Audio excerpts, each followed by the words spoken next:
सरकार बगदाद की महफिल है। किसकी महफिल है? किसकी? सरकार बगदाद की महफिल है। आज कायनात उनके नाम की 11वीं खा रही है। बोलो खा रही है कि नहीं? है ना? खा रही है कि नहीं? है ना? गौसे पाक का जर्दा मशहूर, गौसे पाक का मुर्गा मशहूर है। क्यों? क्यों? क्योंकि अली के इस बेटे को जो मजा खिलाने में आता था वो खुद खाने में नहीं आता था। हाय हाय हाय, वाह वाह वाह। आपसे भी कहना चाहता हूं, और ऐसे लोग तलाश करो, ऐसा पीर न तलाश करो जो जनाजा बन के मुरीद के कंधे पे लगा रहे। सही बात है यार, ये है जुमला, वाह वाह। हाँ, पीर बैसाखी होता मुरीद की, हाँ, आज मुरीद बैसाखी है पीर की। सही बात है। अपनी बाजी को भी ले चलो मदीना, हाँ, उनके 2 बच्चों को भी ले चलो मदीना, हमें भी ले चलो। मैं बेगैरत कहीं के मेरे को ठलुआ ही पड़े। हाँ, खुद तो खाते नहीं औरों को खिला देते हैं, कैसे होते हैं मोहम्मद के घर आने वाले। वाह वाह वाह वाह, है ना? सरकार गौसे पाक को आप पढ़ो ना, वाह, आप पढ़ो। पूरी दुनिया जेब में रख ली फिर भी हाय हाय। हाँ, सही बात है। हाँ, पूरी दुनिया जेब में पीर साहब के फिर भी हाय हाय है। कोई वहां का टिकट दे दे, कोई यहाँ का दे दे। सुनो, जिनके हाथ ऐसे रहते हैं ना, वो कभी भी खुशहाली की जिंदगी नहीं गुजारते। कमाई 10,000 पर डे की हो, हाथ ऐसे हो तो खुशहाली, बोलो खुशहाली नहीं आएगी। कमाई 2 रुपए की हो और हाथ ऐसे हो, कभी भी खुशहाली दरवाजे से जाएगी नहीं। खाने के आदी नहीं, खिलाने के आदी बनो। किस चीज के आदी? जोर से खिलाने के आदी बनो। 11वीं आएगी तो क्या करोगे? सुभान अल्लाह, क्या करोगे? तो मुर्गा ना मिला तो, वो भी ना मिला तो, अगर कुछ भी ना मिल सके तो 5 रुपए का बिस्किट लेना और कहना, सुन ये मेरे बगदाद वाले की 11वीं के नाम का है। हाय हाय हाय हाय, वाह। हाँ जी, ये तो रसम है। पैसा कितना भी है जेब में ना, और 11वीं में 11 ही रुपए दे रहे आप बेगैरत। 11,000 जेब में पड़े और निकाल के 11 ही दे रहा। अरे भाई, कौन कुतुब बता गया ये क्या 11 ही रुपए देने? सही बात है ना? कहना वह 11वीं के 11 बनते हैं ना, तो मैंने 1100 में भी तो 11 होते हैं, 11,000 में भी, बोलो 11,000 में भी और 11 लाख में भी। तो फिर 11 रुपए में ही 11 क्यों ढूंढ रहा है? 11 पैसे में ढूंढ लेना 11 पैसे। अपनी हैसियत के मुताबिक 11वीं करना सीखिएगा, अपनी हैसियत के मुताबिक 11वीं करना सीखिएगा। इसलिए कि जब तुम देते हो तो कोई देखे न देखे, बगदाद वाला देख रहा है। सरकारें गौसे पाक देखते हैं। फरमाया गया जिसके घर में बरकत ना हो वो 11वीं किया करे, जिसके रिस्क में तंगी हो वो 11वीं किया करे। फरमाया जो इज्जत से जीना चाहता हो 11वीं किया करे, और जो इज्जत से मरना चाहता है वो भी 11वीं किया करे। फरमाया गया जो चाहता फाके से ना मरे वो 11वीं किया करे, और जो चाहता जिसकी नस्लों में बरकत रखे वो भी 11वीं किया करे। है ना? अशब भाई थोड़ा फोन बंद कर दो, मैं बहुत डिस्टर्ब हो गया, काफी देर हो गई है। जी हजरत, मैं खत्म कर लूं, मैं अगर बोझ हूं आपके ऊपर तो। नहीं हजरत, ये वो हाँ जी, परेशान करे पड़े मुझे। तो जो है ना आप लोगों की, जरा मेहरबानी कर रहे। मैं बड़ी दूर से चल के आया हूँ, मुझे जी हजरत, जी इतना शौक नहीं है पसीना बहाने का। अरे नहीं शेख, अगर आप सुन लेंगे तभी मैं सुनाऊंगा। बिल्कुल शेख, सुनूंगा। हाँ, क्या करना है? सुभान अल्लाह, क्या करना है?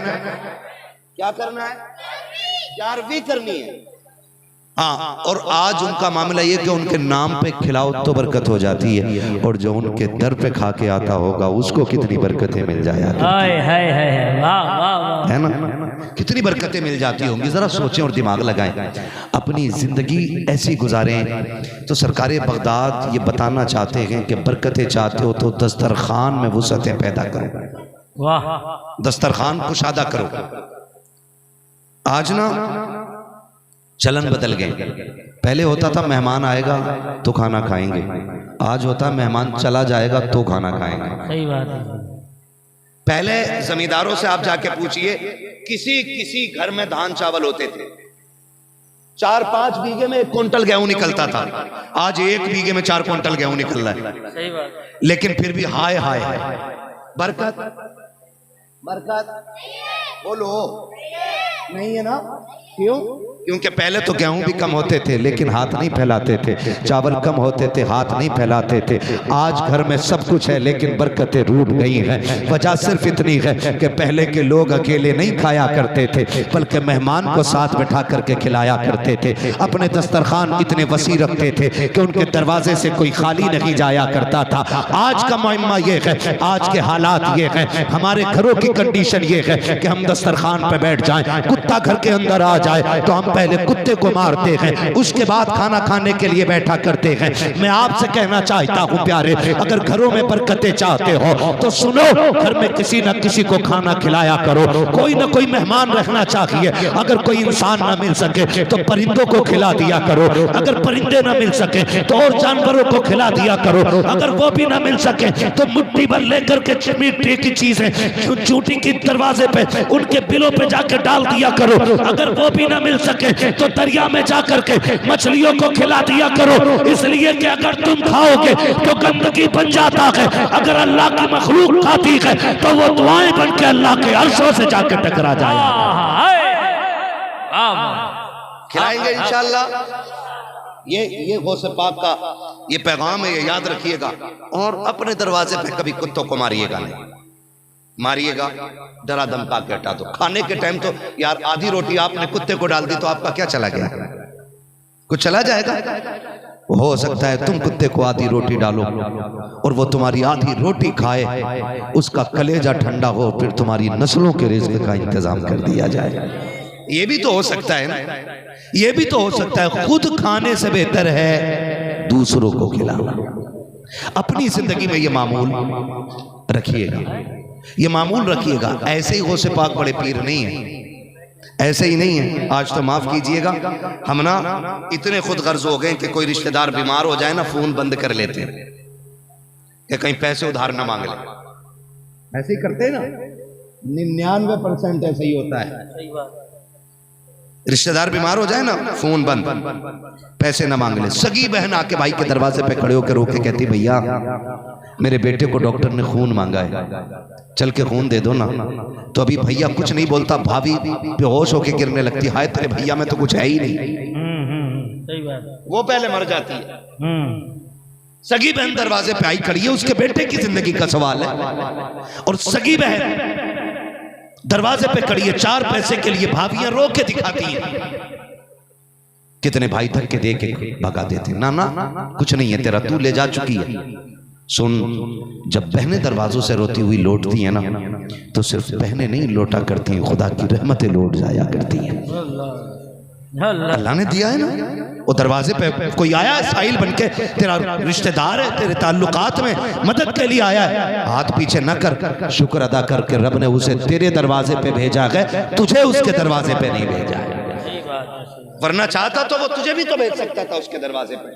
और याद रखिएगा वो कादिर मुतलक है, उसे पलटने में देर नहीं लगती। जब उसने लफ्ज़ कुन से कायनात बना डाली है तो तुझे मिटाने में कितनी देर लगेगी।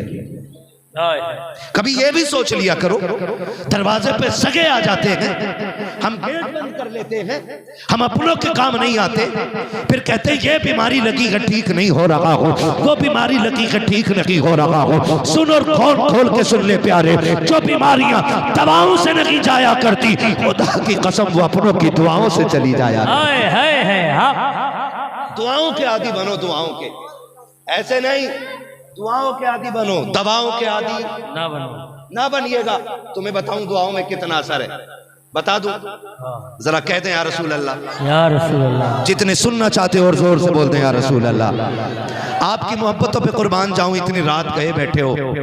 यकीनन ये मेरा कमाल नहीं, ये तो बगदाद वाले का कमाल है, क्योंकि महबूब की महफिल को महबूब सजाते हैं, आते हैं वही जिनको सरकार बुलाते हैं, है ना? तवज्जो है सारे लोगों की। मैं बताने लगा हूं एक बात, बड़ी अहम बात है, बस आप मुझे देखिए, इन्हें ना देखिए। बड़े मसरूफ लोग हैं, आज सारे बिजनेस का हिसाब मिंबर पे ही होना है, आप मुझे देख के सुनिएगा, ठीक है ना? बहुत गौर से मेरी बात सुन लीजिएगा। हुजूर की आदत करीमा थी कि जब भी अपने किसी सहाबी से मिलते ना जब भी किसी सहाबी से मिलते उसकी खैरियत पूछते। वाह, आज बाप बेटे से खैरियत पूछने तैयार नहीं, सही बात है। और बेटा बाप से खैरियत पूछने तैयार नहीं। एक घर में रहते हैं, एक घर में रह रहे हैं, एक चार दीवारी, ये कमरे अलग अलग हैं। जब बेटा निकलता तो यूं मुंह करके निकल जाता है, बाप देखता रह जाता है। तो मैं खुदा का वास्ता देख के कहता हूं, अगर बाप रूठ गया है ना तो मना लो, उसे राजी कर लो। अगर बाप नाराजी में मर गया ना तो पूरी दुनिया के पीर भी तेरे जनाजे पे आ जाए ना, अल्लाह उस वक्त तक जन्नत नहीं देगा जब तक तेरा बाप तुझसे राजी नहीं हो जाएगा। वाह, ये भी सुन लीजिए कान खोल कर। सगे बाप से बंदा नाराज हुए बैठा यार, उस बाप से जिसने पूरी जिंदगी कंधे पे बिठाया, जिसने कभी उंगली पकड़ने की कीमत नहीं मांगी, जिसने कभी मुंह के चबाए लुकमों की उजरत तलब नहीं की, आज उसके लहजे भी तल्ख हो गए, आज उसकी बातें भी कड़वी होने लग गई। आज वो बोलता है तो तुझे उसकी आवाज में कुत्ते की आवाज लगती है। आज तू मुंह मोड़ के चल रहा है। खुदा की कसम तुझे पता ना हो तो जाके पड़ोसी से पूछ ले, जब तू दुनिया में आया था सर्दी का मौसम था, 3 दिन का था, तुझे ठंड लग गई थी, तेरे फेफड़े जाम होने लगे थे, डॉक्टरों ने कह दिया बस से बाहर बात है, यहाँ नहीं दूर लेकर के चले जाओ। तेरे बाप ने तुझको कंधे पे बैठाया और दूर दराज के सफर तय करता रहा, बारिशों में भीग करके तेरा इलाज कराया, तुझे सर्दी में लेकर के चलता रहा ताकि तेरी जिंदगी बच जाए। आज उस बाप से दो बातें करने के लिए तैयार नहीं है, आज उसकी दो बातें तुझे कड़वी लगती है। और सुनो बगदाद वाले की महफिल में आने वालों, तुम नहीं जानते हो खुदा की कसम, अगर बाप को न समझा हो तो कभी मंडी में खड़े होकर देख, हर दिन तुझे बाप बिकता हुआ नजर आएगा। जा कभी मजदूरों की लाइन में लग के देख, तुझे बाप मजदूरों की लाइन में नजर आएगा। अगर तूने बाप को न समझा हो तो कभी रोड पे जाकर के देख, जो साइकिल से सर्दी में जा रहा है वो भी किसी का बाप होता है, जो पेड़ से गिर के मर जाता है वो भी किसी का बाप होता है, जिसे लाइट पकड़ लेती है वो भी किसी का बाप होता है, किसी का बाजू मजदूरी में कट गया वो भी किसी का बाप था, किसी का पैर कट गया वो भी किसी का बाप था।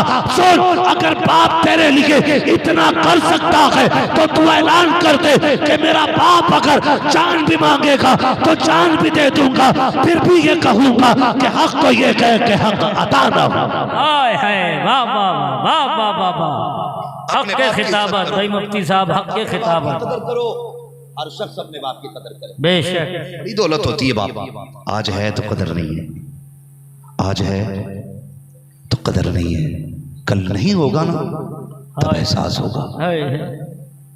सच बताना, दिल पे हाथ, मैं अपनी बताऊं, अल्लाह ने सब कुछ दिया है, शोहरतें भी हैं, दौलत भी है, सब कुछ है, लेकिन जानते हो मैं बड़ा बेफिक्र रहता हूं। ना मैं हादसों से डरता हूं, ना मैं हासिदों से डरता हूं, ना मैं मुखालिफों से डरता हूं, ना मैं दुश्मनों से। क्यों? मेरा यकीन है कि मेरे माँ बाप दुआएं देने वाले मेरे घर में बैठे हुए हैं। वाह वाह वाह, ये सच्ची बात बता रहा हूं, ये सच्ची बात आपको बता रहा हूं। हाँ, सच्ची बात है, खुदा की कसम खा के कहता हूं। एहसान मानो अगर बाप है तो मुंह मोड़ के ना निकला करो, मुंह मोड़ के ना निकला करो। बाप औलाद के लिए आसमान की तरह होता है। जिस दिन ये कब्रिस्तान चला गया ना तो ऐसा लगेगा जैसे छत हट गई है और जमीन तुम्हारे लिए तंग हो गई है। बाप वो दरख्त होता है जो कितनी भी तेज धूप हो लेकिन औलाद को हमेशा साए में रखता है, उस दरख्त की तरह होता है। हाँ, मैं आज देख रहा था, एक बच्चा मजदूरी कर रहा है, अल्लाह ऐसे जालिमों को मिटा दे। वो मजदूरी कर रहा है, उससे कोई दुकान में नुकसान हो गया, इतना छोटा बच्चा होगा, मालिक ने उसे कुत्ते की तरह पीटा है। अल्लाह, आज समझ में आया कि बाप क्या होता है। बाप हो तो कब जवानी आ गई बेटों को पता ही नहीं चलता है, और अगर बाप ना होना तो फिर जवानी की भीख मांगती रह जाती है औलाद। आसानी से जवानी हाथ नहीं आती है। फिर भी कहता मेरे बाप ने मेरे लिए क्या किया है। हाँ, ये है। फिर भी ये सवाल है, ये है, मेरे बाप ने मेरे लिए क्या किया है। सुन, वो तेरी हड्डियों को ताकत देते देते अपनी हड्डियां तोड़ बैठा है। वो तुझे कामयाब बनाने के चक्कर में अपनी कामयाबियां भूल गया। वो तुझे मशहूर करने के चक्कर में अपने आप को मिट्टी में मिला बैठा है।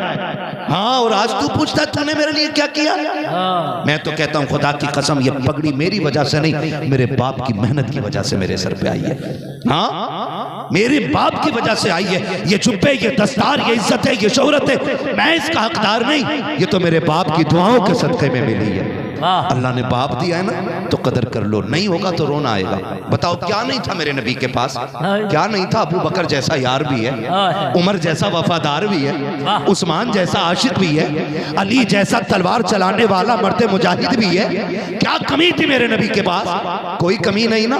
बिलाल जैसा आशिक भी है, सलमान जैसा दीवाना भी है, खुबैब जैसे जानिसार भी है, ऐसे ऐसे दीवाने उसकी चौखट पे खड़े हैं, लेकिन फिर भी रोता था मेरा नबी, फिर भी रोता था मेरा नबी। चचा हुजूर के पीछे हो जाते ना, मेरे नबी बाजू पकड़, चचा पीछे न चला करो। हुजूर के चचा कहते महबूब मेरे औकात क्या, मैं आपसे आगे चलूं? मेरे माँ बाप तेरी जूतियों पे सदके जाएं, मैं कैसे आपके आगे चलूं? क्यों मुझे आगे करना चाहते हो? मेरा नबी आंख में आंसू भर के कहता था, मक्के वाले कहते हैं कि आपकी शक्ल मेरे बाप अब्दुल्ला से मिलती है, और जब आप पीछे चलते हो तो लगता है मेरे बाप से मेरी पीठ हो गई है। ओ लोगो, जिसने चचा को इतनी इज्जत दी हो वो अपने बाप को कितनी इज्जत देने के लिए आया होगा। आज खुदा का वास्ता देख के कहता हूं यार, कदर कर लो, आज इज्जत कर लो। बैठे वो घर के अंदर, वो बैठे घर के अंदर राहें तक रहे, मेरा बेटा आ रहा होगा परदेश से, लाएगा मेरे लिए कुछ ना कुछ। मैं भी तो आता था ना बाजार से, तो मैं कभी केले लाता था, कभी सेब लाता था। इतना तो मेरे बेटे को भी याद होगा ना कि मुझे क्या पसंद है। लेकिन खुदा की कसम, बाप उस दिन नहीं मरा जिस दिन कफन में लिपटा है, बाप उसी दिन मर गया था जिस दिन बेटा बाजार की चीज छुपा के बाप से घर के अंदर दाखिल हुआ। उस दिन मर गया था बाप। उसको लगा था कि मैं इसके लिए बाजार से रात के 3 बजे भी आता था, बीवी से कहता था उठा, मैं बाद में खाऊंगा, अपने लाल को पहले खिलाऊंगा। मेरा रिश्ता इसके साथ ऐसा था। और आज ये छुपा के लेके जा रहा है, और ये सोच के कि गरीब हो जाएगा, ये सोच के कि मुझे खिलाने से दौलत में तंगी आ जाएगी। और यार तुम नहीं जानते हो, अमीर बनना चाहते हो ना तो दौलत माँ बाप के कदमों पे लुटाया करो। उनसे मुंह मोड़ के ना निकला करो, उनसे मुंह मोड़ के ना निकला करो। प्रदेश से आया करो ना, पहले बाप के पास बैठा करो। मैं तो कहता हूँ ना, थक गया है बाप, थक गया है। देखो हालात कितने, जिस दिन बाप बनोगे ना मेरे बेटे, उस दिन पता चलेगा बाप की जिम्मेदारी क्या होती है। जब से बाप बने ना, कसम खा के कहता हूँ, सब कुछ है, सब कुछ है, लेकिन कुछ भी अपने लिए करने का मन नहीं करता। आज जी चाहता है कि जो भी हो औलाद के लिए हो जाए। फिर ख्याल आता है जितनी हमें औलाद प्यारी है ना, उतनी हमारे माँ बाप को अपनी औलाद प्यारी है। जिस दिन इस जगह पहुंचोगे तब तुम्हें पता चलेगा बाप क्या होता है, बाप क्या होता है। किसी अक्लमंद ने बड़ी प्यारी बात कही थी। उसने कहा था, जो जेब में पैसे होते हुए, दिलों में हसरतें होते हुए, बाजार से खाली जो लौट जाए ना, उसे बाप कहते हैं। जो अपनी हसरतों को गला घोट देता है उसे बाप कहते हैं। और फिर भी बंदा कहता है कि तुमने मेरे लिए किया क्या है, तुम मेरे पास ना बैठा करो, तुम्हारे गंदे कपड़ों से मेरी इमेज पे फर्क पड़ता है, तुम्हारी लैंग्वेज से मेरी क्वालिटी पे फर्क पड़ता है, लोग तुम्हें मेरा बाप कहते हैं तो शर्म आती है। DIG का बाप इतना बड़ा जाहिल है, SDM का बाप जाहिल कैसे हो सकता है, वकील का बाप जाहिल कैसे हो सकता है। ये कह के बाप को रोज थप्पड़ न मारा करो, बल्कि अगर इज्जत दिखाने की बात आए तो सबसे बड़ी कुर्सी बाप के लिए डाल। और अगर कोई पूछे ये ऊंची कुर्सी पे कौन बैठा है, कह दे इस पे वो बैठा है जो इस कुर्सी का हकदार है। का कौन है? का ये वो है जिसकी ठोकरों की धूल से इस बाप को अल्लाह ने ये इज्जत अता कर। मांगा करो, अपने बाप के कदमों में बैठ के अल्लाह से भीख मांगा करो, अल्लाह से भीख मांगा करो। माँ बाप के कदमों में बैठ, हाँ, उनके कदमों में बैठ के भीख मांगा करो। तुम नहीं जानते हो, इन उलमा से पूछिए जो रियाजत और सुलूक के रास्ते और इबादत के जरिए और विलायत के रास्ते 12 साल की विलादत से नहीं मिलते ना, विलायत 12 साल की इबादत से नहीं मिलते ना, अल्लाह वो माँ के 2 आंसुओं के कतरों में अता फरमा दिया करता है। कहाँ, किधर बैठे हो? हमसे पीर साहब कहते हैं कि 4 जुमेरात तुम्हें चिराग जलाना, आंधी हो तूफान हो, बच्चे छोड़ के जा रहा है, बीवी छोड़ के जा रहा है, चिराग जलाने जा रहा है ना। वो बाप ने कहा बेटे ये खांसी का सिरप है, पिछली ठंड में लाके दिया था, बड़ा आराम मिला था। पर्चा देख के यूं गुस्से में मोड़ा और मुंह पे मार के कहता है तुम्हारे खर्चे उठाऊं या औलाद के खर्चे उठाऊं?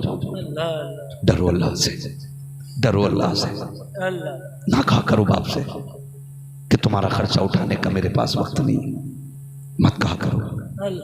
अल्लाह तौफीक देना। उनको अगर हड्डियां भी देनी पड़े तो अपनी निकलवा के दे दो, दिल भी देना पड़े तो दे दो, दिल भी देना पड़े तो दे दो। इसलिए कि रब की रजा बाप की रजा में रखी गई है, ये याद रखिएगा। पीर हो, फकीर हो, कितना बड़ा अल्लामा हो, कोई ऐसा नहीं जो बाप से बड़ा रुतबा रखता हो। तुम्हें पता है ना, बगदाद वाला पीर पढ़ने के लिए बाहर निकला ना, माँ ने कहा अब्दुल कादिर मेरे हाथ में हाथ दे। मेरे बड़े पीर ने हाथ में हाथ दे दिया। अम्मी क्या बात है? कहा बेटे एक वादा करके जा कि कभी झूठ नहीं बोलना है। सरकार गौसे पाक तो वो हैं जो आलम अरवाह में भी वली हैं, माँ के शिकम में भी वली हैं, और पैदा भी विलायत के साथ हो रहे हैं। और ये पहला बच्चा है जमीन पे जिसने पैदा होते ही रोजा रखना शुरू कर दिया। आम नहीं है। और आज ये कब रोजा रख रहे हैं? जब पैदा हुए। और अब उम्र 16, 14, 17 साल, अब ये उम्र आ गई आपकी, घर छोड़ रहे हैं। माँ ने कहा झूठ ना बोलना, बता जो आलम अरवाह में वली वो झूठ बोलेगा। लेकिन वाह रे अब्दुल कादिर, तूने माँ का हक अदा करके दिखाया, तूने माँ होने का हमें सबक सिखाया है। अल्लाह अकबर। माँ ने हाथ में हाथ दिया। अम्मा वादा रहा, अब्दुल कादिर जान दे देगा, तुझसे किया हुआ वादा न तोड़ेगा। आज एक एक बंदे से मेरी गुजारिश है, परदेश जाते हो सबसे दिल खोल के मिलते हो, बीवी से पूरी रात रो रो के बातें करते हो, हंस के बातें करते हो, और माँ के लिए वही सुबह के 3 मिनट, माँ के लिए वही 3 मिनट सुबह के। उस माँ की किस्मत में 2 घंटे का भी वक्त नहीं, सही बात। जो तेरे बगैर 1 मिनट नहीं रह सकती थी, उसके लिए आज 2 मिनट रह गए तुम्हारे पास।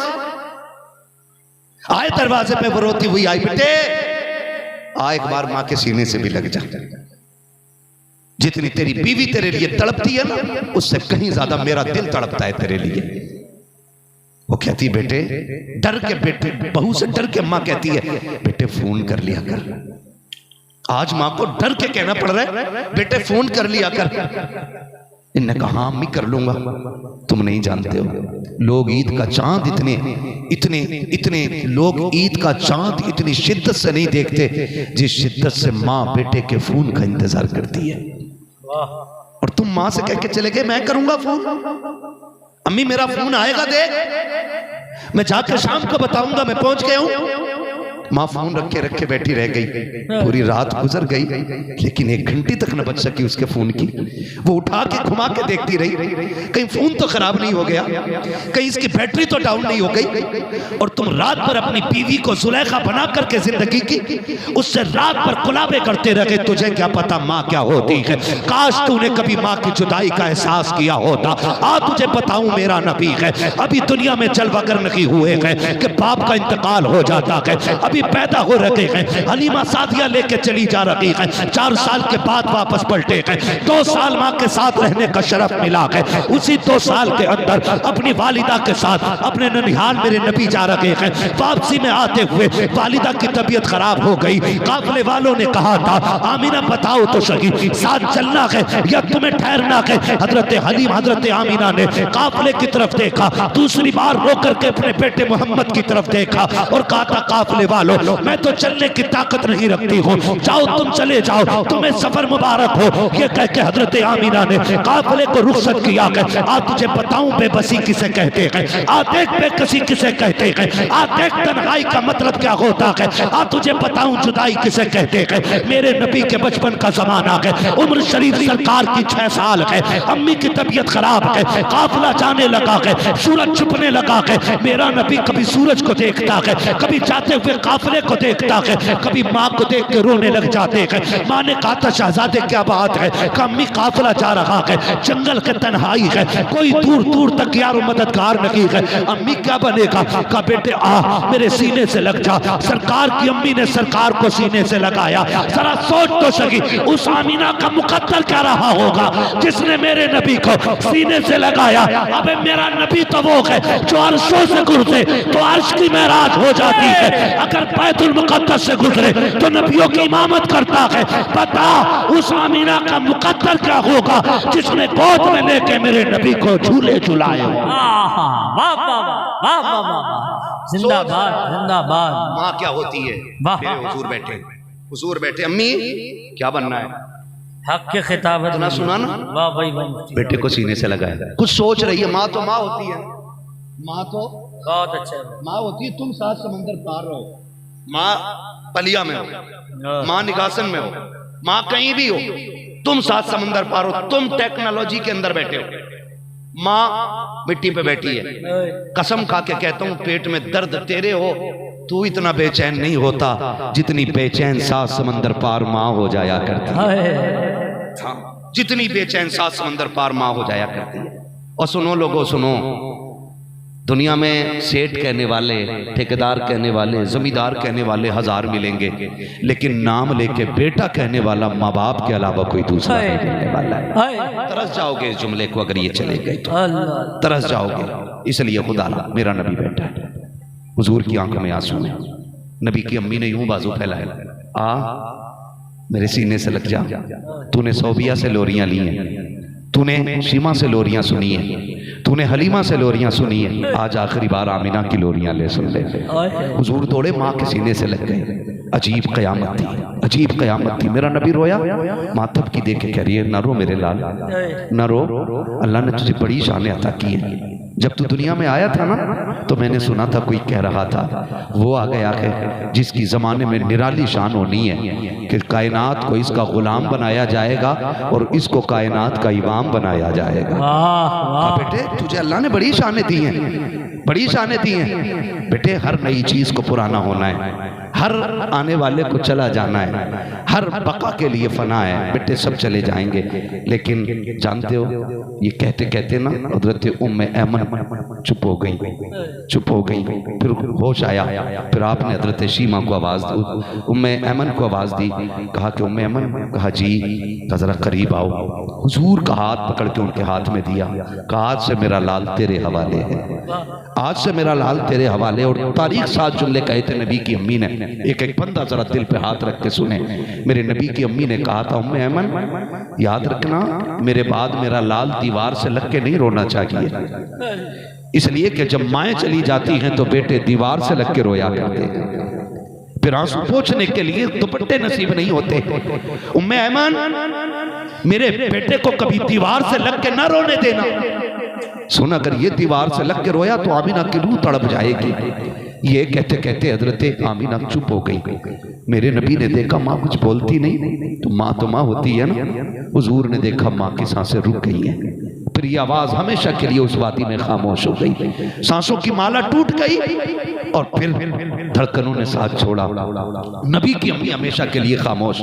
फिर मेरे नबी ने, जानते हो, माँ के होठों पे होठ रखे। 106 साल की उम्र है, जंगल है, तन्हाई है, कोई नहीं है, एक उम्मे ऐमन है बस, और माँ का आखिरी सफर है। होठों पे होठ रखे, कहते अम्मी और बोलो ना, बड़ा अच्छा लगता है जब तुम बात करती हो, तरस जाओगे अगर माँ नहीं होगी तो। ये जुमले नहीं मिलेंगे तुम्हें पूरी जिंदगी, मीठी बातें करने वाला कोई नहीं होगा। मेरे नबी कहते अम्मी बोलो ना, और बोलो ना। मुहद्दिस से तेल भी कहते मेरे नबी ने 2 मरतबा कहा था अम्मी और बोलो। उम्मे ऐमन ने हाथ रख दिया, ना बेटे जो चले जाते हैं वो बोला नहीं करते।